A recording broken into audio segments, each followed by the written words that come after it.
एक समय की बात है। देवताओं के गुरु बृहस्पति परमपिता ब्रह्मा जी के पास गए और विनम्र होकर बोले, हे पितामह, मैं आपसे नवरात्र व्रत का महात्म्य जानना चाहता हूँ। देवी दुर्गा के नवरात्र जिन 9 देवियों को समर्पित हैं, वो परम शक्ति कौन सी है? क्या ये त्रिदेव की कोई लीला है? ये सुनकर ब्रह्मा जी मुस्कुराए और बोले, हे बृहस्पति, आप तो देवताओं के गुरु हैं। अपनी योग शक्ति से इस रहस्य को जान सकते हैं। लेकिन जन कल्याण और मानव हित के लिए मैं आपको मां भगवती दुर्गा के प्रभाव का वर्णन करता हूँ। समस्त सृष्टि की जननी वही हैं। वही आदि शक्ति हैं, जिनसे ये पूरा संसार चलता है। फिर ब्रह्मा जी बोले, हे देव, पहले मैं तुम्हें उस व्रत की पवित्र कथा सुनाता हूँ, जिसने नवरात्र व्रत का महात्म्य संसार में प्रकट किया। बहुत समय पहले पट्ट नाम के एक सुंदर नगर में एक गरीब और अनाथ ब्राह्मण रहता था। वह मां दुर्गा का बहुत बड़ा भक्त था।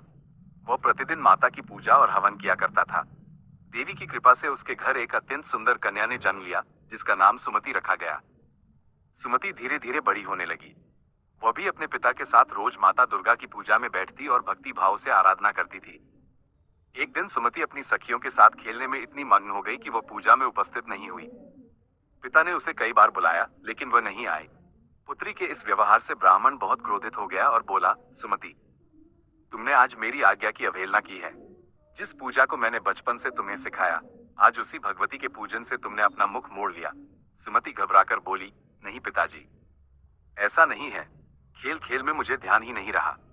माता तो अपने बच्चों को क्षमा कर देती हैं। मैं अभी बाल्यावस्था में हूँ। ये सुनकर पिता और क्रोधित हो गया। वह बोला, बाल्यावस्था? तुम्हारी आयु 21 वर्ष हो चुकी है। तुमने मेरा ही नहीं, देवी का भी अपमान किया है। इसका परिणाम तुम्हें भोगना पड़ेगा। मैं तुम्हारा विवाह एक कुष्ठ रोगी से कर दूंगा।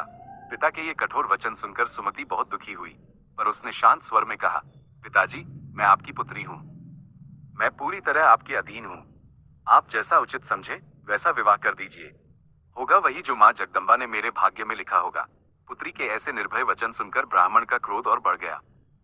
उसने सचमुच अपनी पुत्री का विवाह एक कुष्ठ रोगी से कर दिया और कहा, जाओ, अपने कर्मों का फल भोगो। अब देखता हूँ भाग्य तुम्हारा कैसे साथ देता है। पिता के कटु वचन सुनकर भी सुमति ने अपने भाग्य को स्वीकार कर लिया और दुखी मन से अपने पति के साथ चली गई।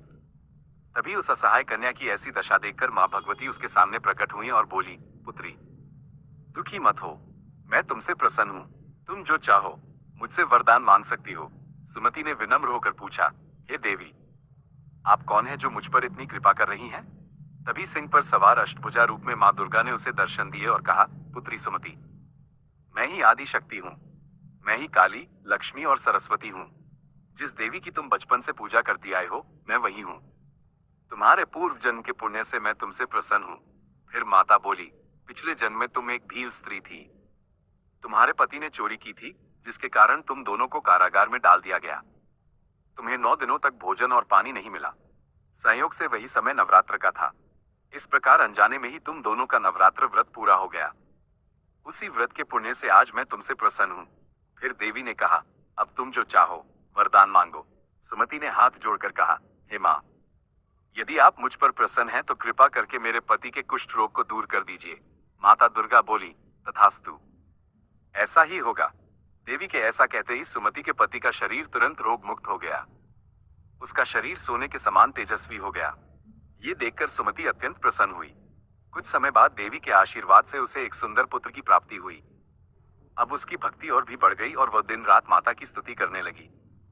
फिर एक दिन माता दुर्गा पुनः प्रकट हुई और बोली, पुत्री, अब तुम मुझसे क्या चाहती हो?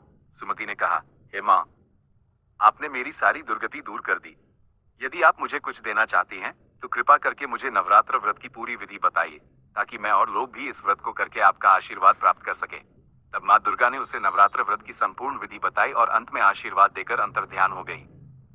माता के आशीर्वाद और नवरात्र व्रत के प्रभाव से सुमति अपने परिवार के साथ सुख और समृद्धि से जीवन बिताने लगी। इसीलिए कहा जाता है कि नवरात्र का व्रत करने से सभी दुख दूर होते हैं और माँ दुर्गा की कृपा प्राप्त होती है। अगर आपको ये पवित्र कथा अच्छी लगी हो तो कमेंट में जय माता दी जरूर लिखें। वीडियो को लाइक और शेयर करें और ऐसी ही रोचक और धार्मिक कथाएं सुनने के लिए हमारे चैनल को सब्सक्राइब करें और बेल आइकन जरूर दबाएं, ताकि आने वाली नई कथाओं का नोटिफिकेशन सबसे पहले आप तक पहुंचे।